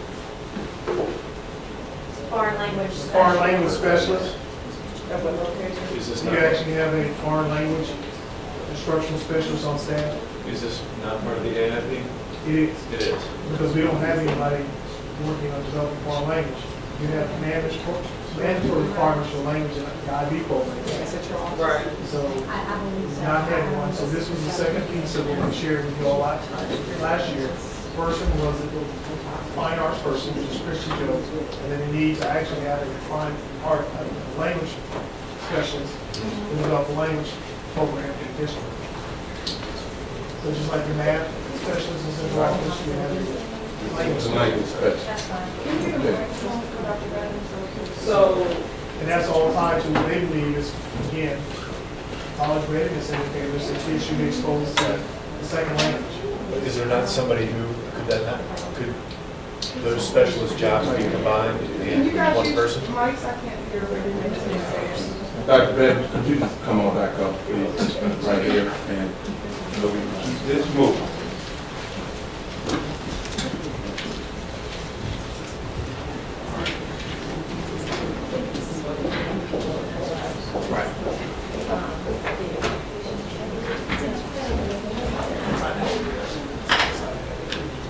so it's really a foreign language instructional specialist position, but it's called college and career readiness. That was the focus of life. That was, okay.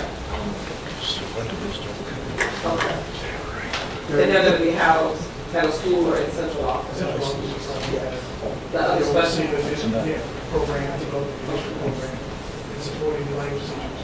But you have a hodgepodge, like I go into, I got French in one school, Right. Spanish in another, it's just all over the board. Okay. Ms. Epps, followed by Ms. Larson. Is there a similar situated position in Title I that, based on what you're saying about this role this individual will play, do we have a similar role already under Title I? I don't have foreign language. What is the young lady who was on the multicultural task force? You mean that She's a teacher. Watkins? Yes. Judy Watkins. This is ESL. She was doing. English as second language. This is foreign language. And this is, okay, that's Like like, taking That's Spanish, different. German, different. Okay. Mandarin. Because they're from ESL. Swahili. Yeah. You know what I'm saying? Others are probably English speaking Okay. students. Okay, so we don't, I have a question. that's right, Ms. Larson. Dr. Benton, can you speak to how this person would work with our Spanish immersion programs? Actually, if you were doing Spanish immersion, she would work collaboratively with actually the ESL coordinator. Because they typically, when you do Spanish immersion, they work together. Because a true two-way Spanish immersion program would do, for instance, like 50-50. You have to have typically what we had in Texas, 50% of the class taught in English, 50% taught in Spanish. And your goal is to have the native Spanish-speaking students to continue to grow and be fluent in English, and then your native English-speaking students be fluent in Spanish. In fact, I will tell you that in the last district, we had a fifth grader who won the national award, Caucasian female, who left us at elementary school being fluent, both written and spoken in English and Spanish.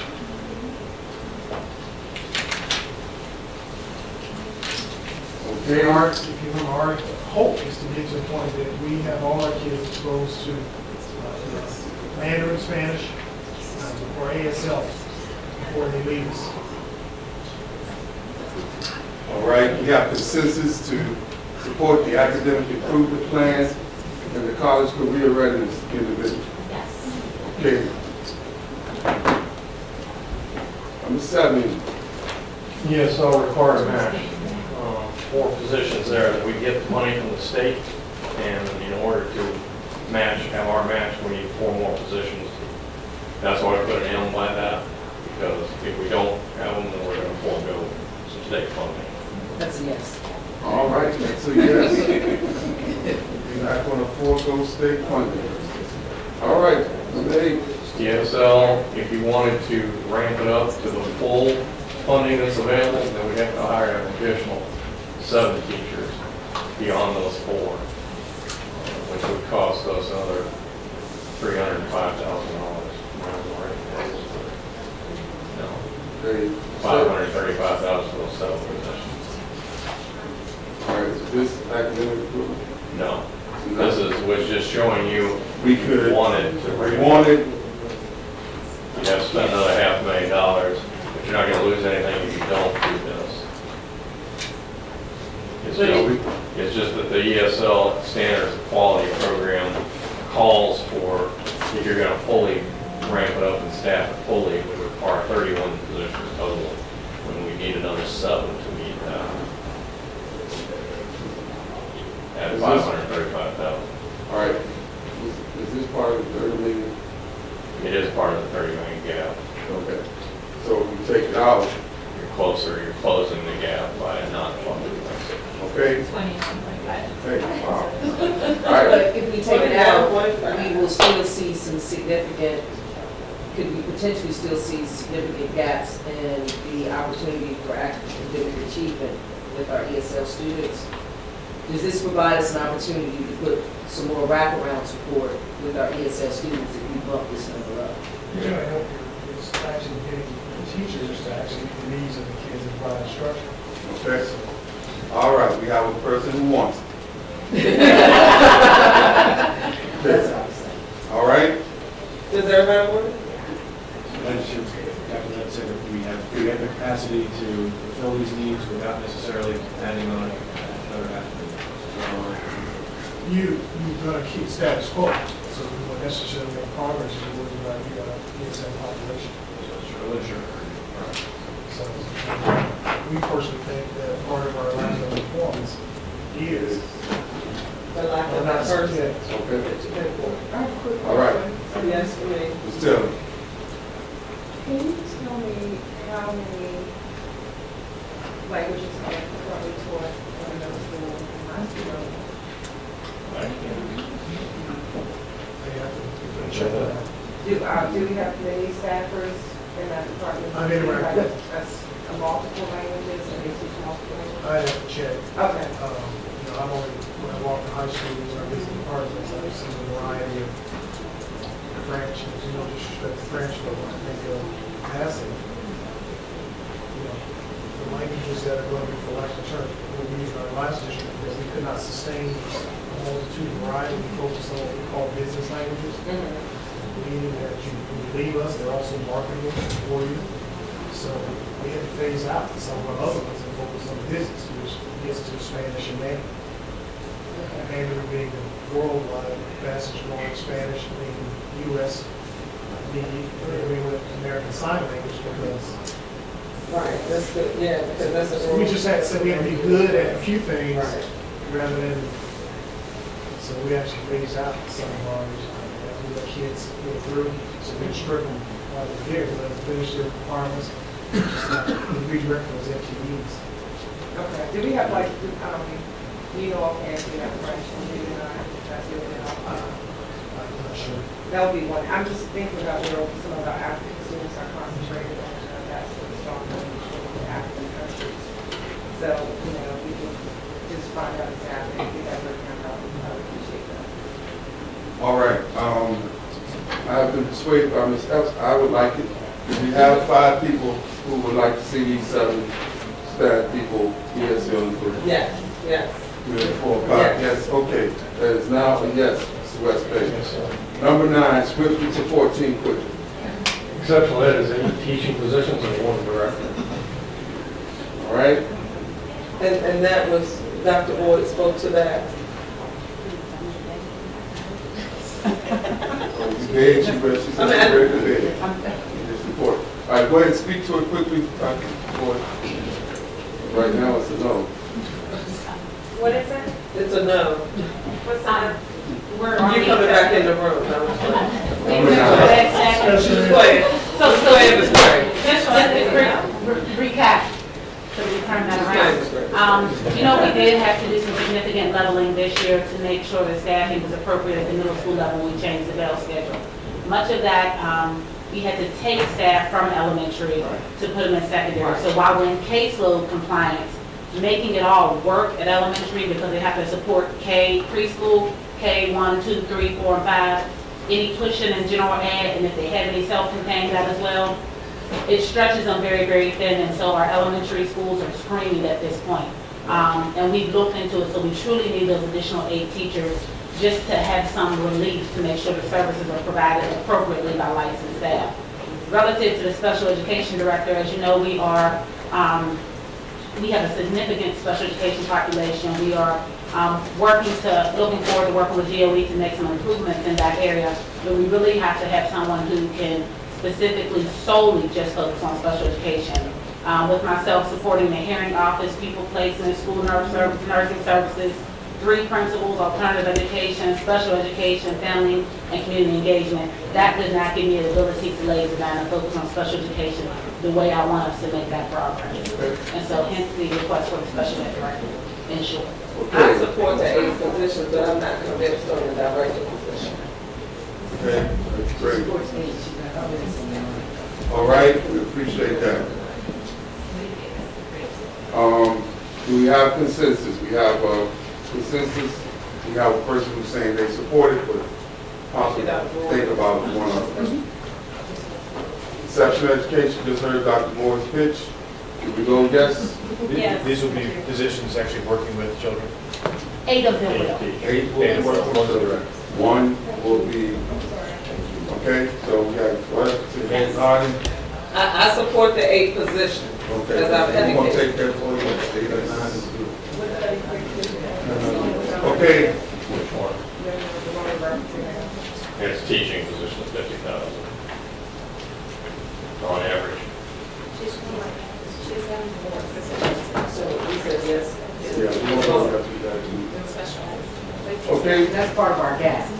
number 10. Because the new juvenile high coverage was 2 positions, it was a 2 security specialists because it's 50% increased square footage in a building from one of the old high school. Uh-oh. Yes, I'm sorry, yes, I support we're on that. the new high school coverage. Even at high Two coverage. security specialists, because it's 50% increased square footage in that building compared to the old So you need school. additional security. 2 more security specialists. Okay. Still, Yes.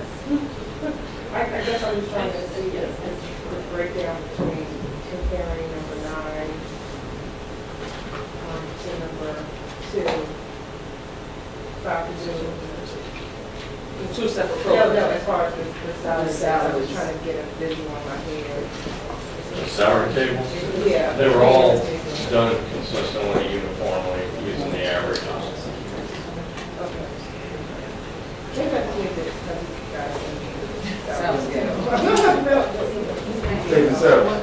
For the new Huguenot high coverage, that's 2 individuals. Are they coming in supervisory positions? Because I kind of noted that the security specialist salaries aren't normally that high. These are $31,000 positions. Again, your benefits are what kill you. Benefits are even more than 40% when you talk about a lower end salary because of the health insurance. Okay, that makes, All right, thank you very much. Want the kids to be safe in Huguenot. He is really, really out of control, is he? That's what. All right, kids safe in Huguenot. K-3 Yes. class size reduction is 17 positions that are already, that we put in the budget because you funded them this year out of sub money basically. Right. And we would lose, the reason the M's there is because we'd lose state revenue if we don't fund it. So that's a yes for me. All right, let me ask us a question to help us move swiftly. So, Mr. West Bay is saying to us, wherever you see an M, we decided we don't want it, then that means it's also gonna affect revenue. Or we don't have any choice, it really is a Okay. mandate. Okay, so it is a Oh, mandate. well, then we don't need to vote on that. Well, But he this already- isn't a mandate, Yeah, this isn't a mandate, okay, there's a match, it's a match, okay? right? Yes, All right, so That's just as 11, bad, kind it's revenue. The K-3 reduction is gonna affect our revenue. Okay. So we don't want to. All right. Reduce class You're not, but you're not required, I mean, when I say mandate, but we you still want, could choose. But where we are academically, we need to do it. okay, number 12. 12, maintenance staffing adjustment, that's actually a reduction of Mr. Kranz's recommendation in his reconfiguration of support services. And he needs 15 more. No, he's actually Saving reducing us, it. saving us. Oh, he's saving us. Almost $1 million. Go, Mr. Crane. Tommy's saving us money. All right, thank you very much. 13, Staffing additions, 2.5, these are, The one that's part-time. in their admin office associates. Okay. Going where? One is partly funded in the driver's ed fund right now, but the revenues we're taking in from the driver's ed program really can't sustain the salary and benefits, so this half of the salary is. I got you. We're moving half of Okay. it back into the general. But it's a whole position. It Yes. is. Half of it's already paid from the general fund now, Mhm. and half of it's from the driver's ed fund. What we're proposing is to bring the whole position Okay. to the general. We need to balance, we need to fix that. We need to balance that. Because that's not how it should be connected. okay, we have a person saying that needs to be a yes. Yeah, I ain't saying that. The general fund. We got 2 yeses. 3, Yes. We got 4. 4. 4 is tonight is enough. What? 13, How's 4 now? You need a majority to make stuff happen. No, seriously, you need a majority. no, we're saying. How? We just consensus. But So- 4 is not a no. Right, we haven't, no, it was already a no. See, it was already at the end decided. Okay. I said yeah. Do we want to add it in? They're partially funded.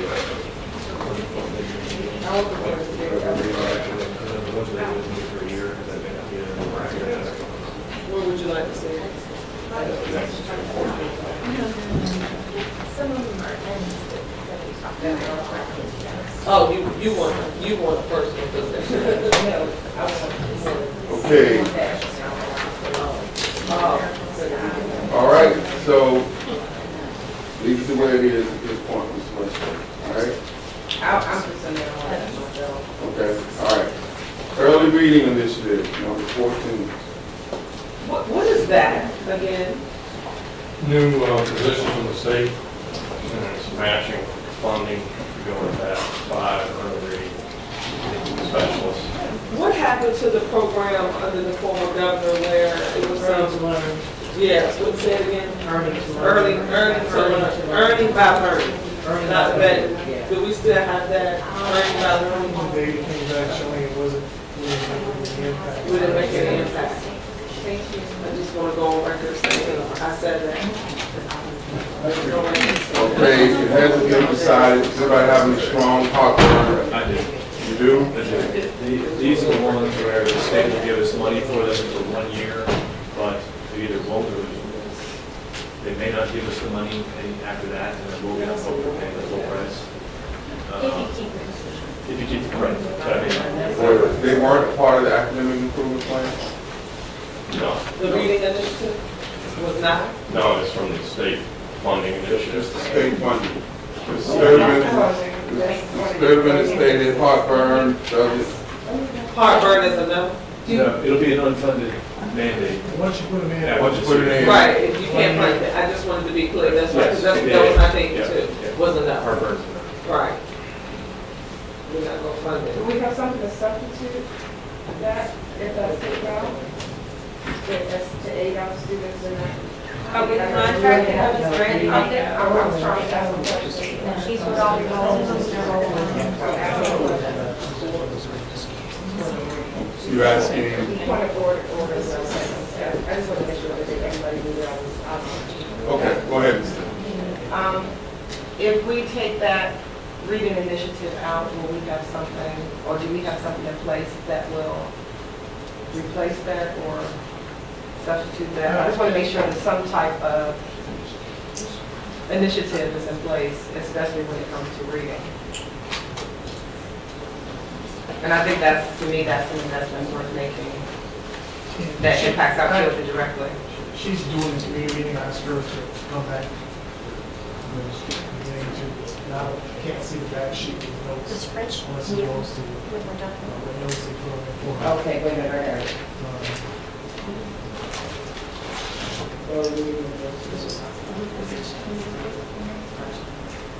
Say it again. Well, we'll move on, she's on. Yeah, okay, just, These are positions. placeholder on number 14. Wait to number 15, Mr. Westbrook. In reading math specialist, again, it's a state initiative, Exactly. early reading specialist, and eight math and reading specialists is what it funds.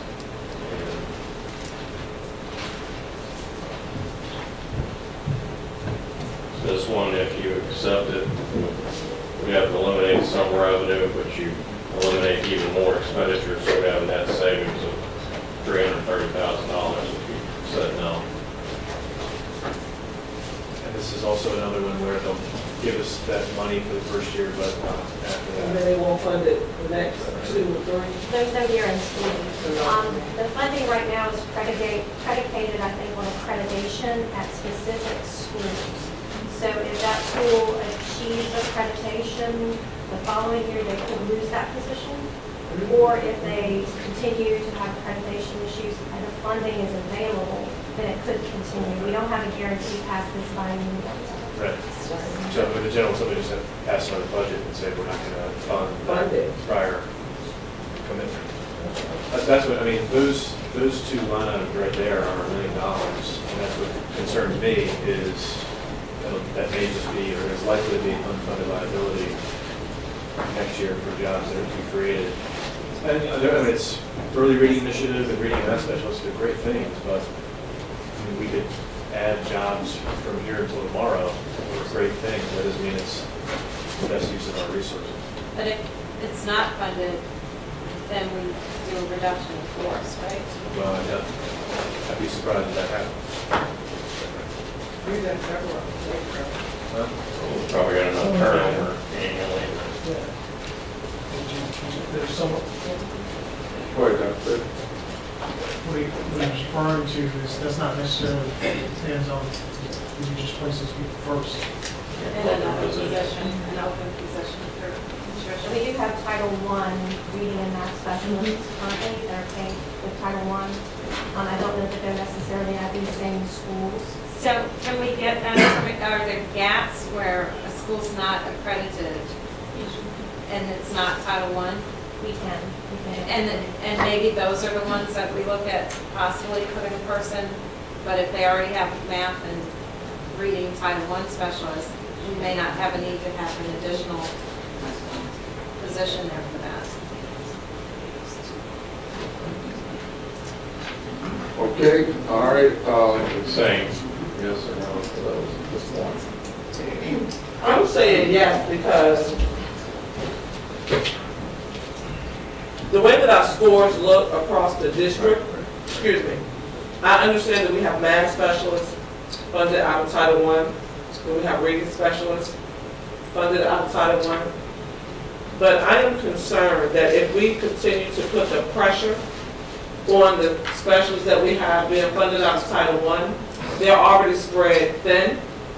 They have multiple schools, elementary, middle, and high, that our scores are going to continue to drop in those areas. So I said yes to that. okay, yes, I'm gonna, no, Sterling. The more yeses that you desire these two, these initiatives. I would like to see some more information. Dawson would like to see more. No, we good, we got another budget session. So right now I'm a no, but I could be, and here's another question. Ms. Gray was kind of getting into it, that are these in addition to what we have already? yeah. Right. Okay. Additional. So we have Title I specialists. Do we also just have operating fund specialists? Or that doesn't exist in our system right I don't now? think we have any general fund, Not that many. reading specialists or math specialists. Okay. So we're using the Title I specialists across the board. Yes, that's what I'm saying. What about Pal students? Oh, wow. That's just the elementary that's one of the grades key- K through 3. Intense. So beyond 3, they're not being used in those other areas. So I just want to, The school has to be Title I eligible. right, it has to be Title I eligible. And not every school is Title I eligible, so, and it has to be school-wide Title I eligible. Okay, so this is my concern. And I'm not going back to this position, but I said no to the additional PD position that may not necessarily impact academics, but we're saying no to math or reading specialists that directly impacts academics. We're just I'm just trying to figure this thing out. Right, we're just trying to gain consensus. We heard you, I'm with you. We need two more though to keep it moving.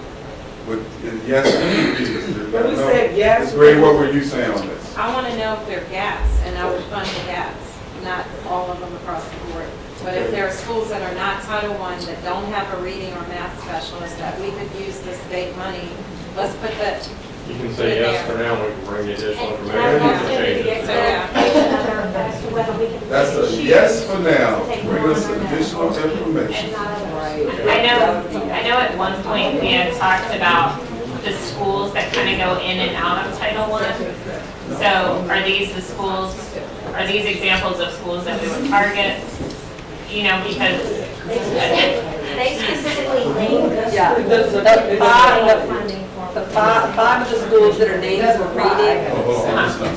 are. I'm sorry, could you stand and say that Sorry. please? The five of the schools that are named for the reading are Patrick Henry, Getter Park, Woodville, Shumbo, and Blackwell.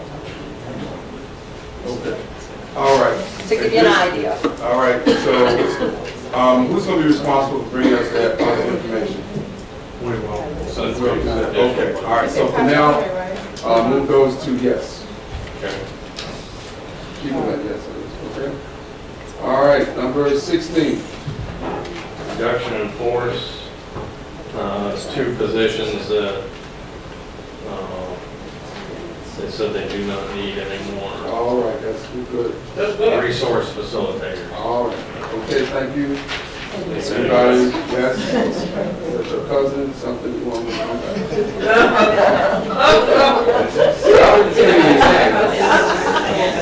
I think we should go into close to discuss Mr. Coleman's behavior. 17. Warehouse closing. The one position, the warehouse closing, one position, that is accounts payable technician for finance, because they're going to be paying several thousand more invoices a year rather than the warehouse tickets that they're currently using. Okay. That's good too. All right, now pull it on up. Okay. Now, see, this is what, did I hear that? What did I hear? We walked it. Now, that's the point I wanted to make. It's now 8:10. Pull it on up. It's number, pull it section 2. Keep going. This is all section 2. 33 items. 33 miles. Mr. Server has a brilliant suggestion, I'm sure. Well, I would suggest, what if we all look at the spreadsheet and then tally votes of yes or no, and then give that to... And we can send that back to you. I think that. We already did that. That's what you asked me to do. And I want to get more information tonight. Oh, you want to do it more? Now that I'm more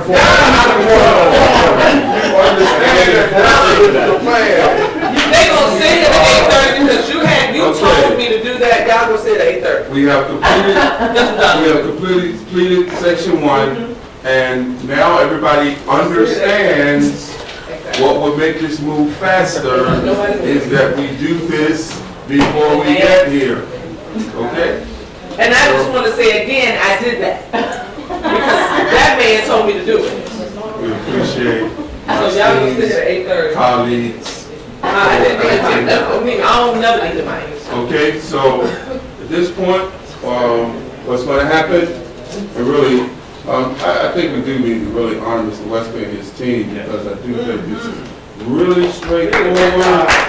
If we would do what we're supposed to do. So, the next one of these is the 23rd. Ladies and gentlemen, on the 23rd,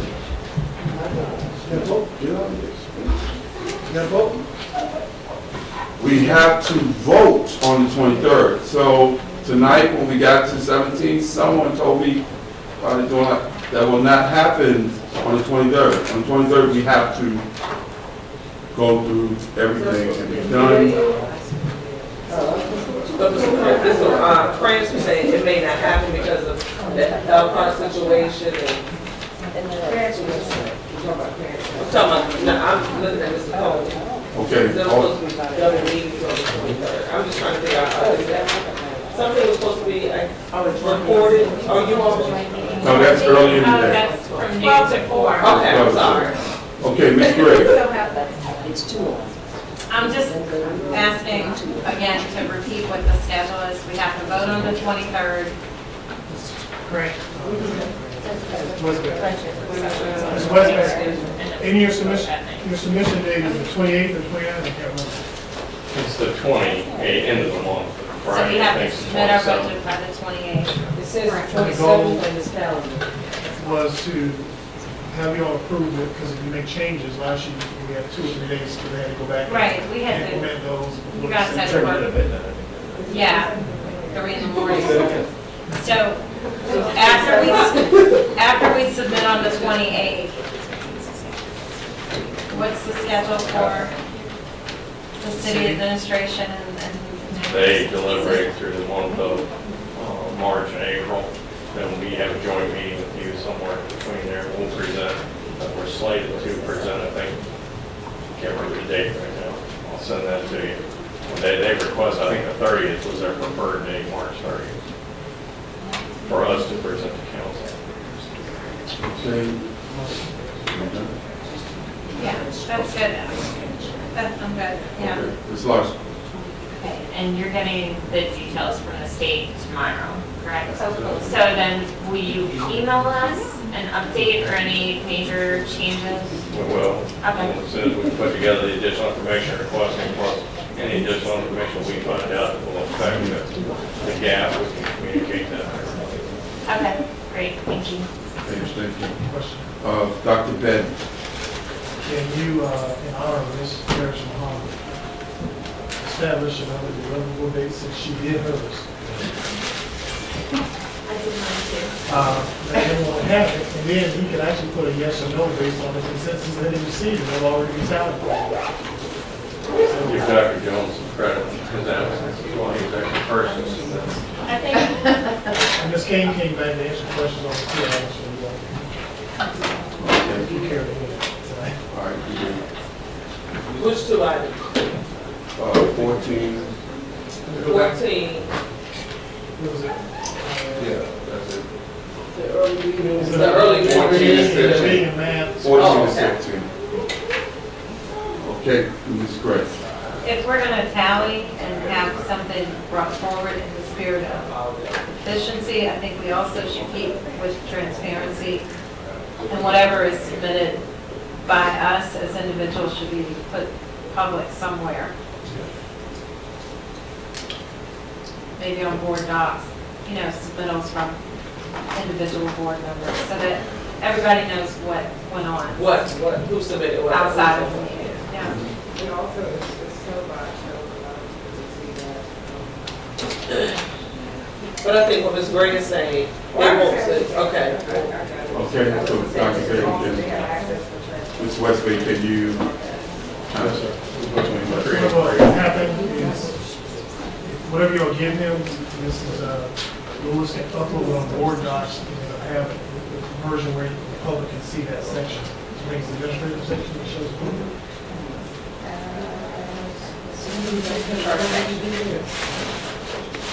Yeah, that's another thing. Ms. I'm having Hill? difficulty maneuvering the spreadsheet here online. So,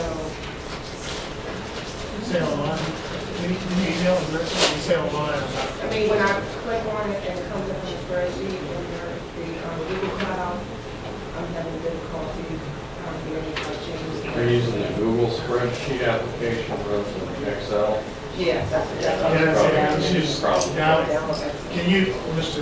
Gardner, might you speak to Mrs. Taylor before she leaves about how to download it so that it's just straight Excel? Excel, not Google. Okay, all right. If you're having troubles with it, Mr. Gardner will see you before you leave tonight. It's very good. All right. Okay, so now we need a date. The due date to have it to yours, So you have it all so tallied. you have talent. So when he gets here on the 23rd, how much time you would need, Mr. Westbay, to be fair to you, because you've been staying up to 3 in the morning. I'm sure your staff has too, so We didn't get on the 23rd. 23rd, so we got it in by Tuesday, 17th. Tuesday. Are we discussing it on the 17th? No, now we're not. We would have if we had completed it today, we probably could have even voted if that's not. Okay, so we need to have it in by Tuesday, Close 17th. of business. Tuesday. Close of business, which, there's a school board meeting that day, so I'm joking. Close business is 5 hours and 1. All right. Okay, hold on. Is this pertaining to this? Okay. Still? Well, actually, I guess there's supposed to be some bad weather that's coming next week. Do we have a- Okay, Ms. Evans. Advance warning. Yeah, she has her excuse before it actually snows. Oh, it's gonna snow. All right, I'm sorry. Bring us back in here. Okay, thank you, Mr. Westbay. Now, hold on, everybody. We got one last thing, and Ms. Kane has traveled back to give us some clarity here on something we're discussing tonight. The two position, 14 and 15. no, that's not the I 14. mean, up higher. There we go, right here. Early reading initiative, and reading math specialist. This one here, earlier tonight, the board begged for what she had up there, so.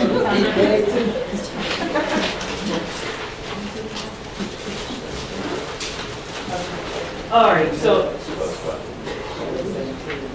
yeah, so they really all are for, well, obviously the early reading, that's specifically for elementary, and that's the one for line 14. Line 15, those are reading and math specialist positions that would be allocated to classrooms as well, but some of those are in the middle school as well. I cannot recall off the top of my head if we had any high school in there. There were, I think Armstrong was. Armstrong was one of them. And so there's a match, obviously, that we're responsible for. There's a considerable amount of money that the state is putting forward. And because we have priority schools and schools that really have high needs, we really are advocating for the position because the schools can use the additional assistance. And really, when you talk about turning down, funding from the state, it's as if we don't need it, but we do. All right, Mr. Sturman, do you want to state your point? Yeah. I mean, the money will come this year, but there is no guarantee that it would be there in years after. Well, this is a 2-year, so we've gotten information about 15, 16 Yeah. as well, so. Right. And this is going over and above what Title Fund, would these all be Title I schools where these? This is above and beyond, and yes, they are all Title I schools because they have the most significant needs. Was there one that was not? Patrick Henry. Oh, Patrick Henry, that's right. It's based on the accreditation Yeah, status. Patrick Henry is also under review. They're going through the review process, so. Mr. Coleman, All right, Dr. Pettit. is it possible to allay the concerns that we get Senator Sturman to help us with that? That's right. He could help us out for a years. Appreciate that, Mr. Sturman. Then you just going to say yes, right? Yeah, that's right. Just going to say yes. That's all I'm saying. But it is above and beyond. It is above and Yes. beyond. Okay, I'm sorry, Ms. Evans. Do you hear like that? No, I meant like that. Yeah, he's not controlling that. Miss, Dr. Kane, aren't we in the first year of this funding right now, though? Yes, And so next year will be our second year. correct. So we That's would be his question taking about what away. happens after that, is what he's saying. And so, yeah, we're gonna So- lose.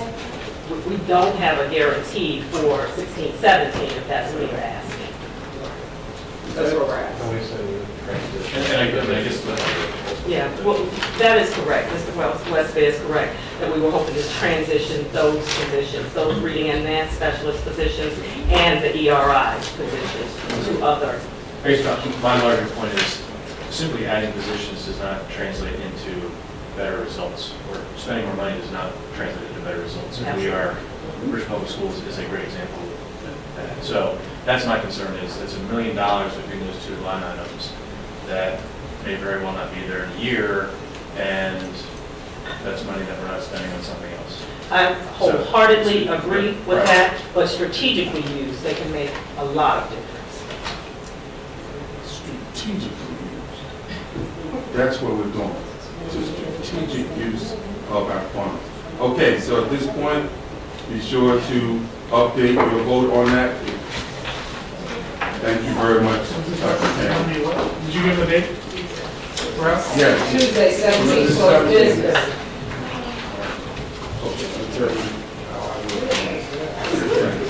Are we adjourned? Meeting stands adjourned. Okay. Don't work on me.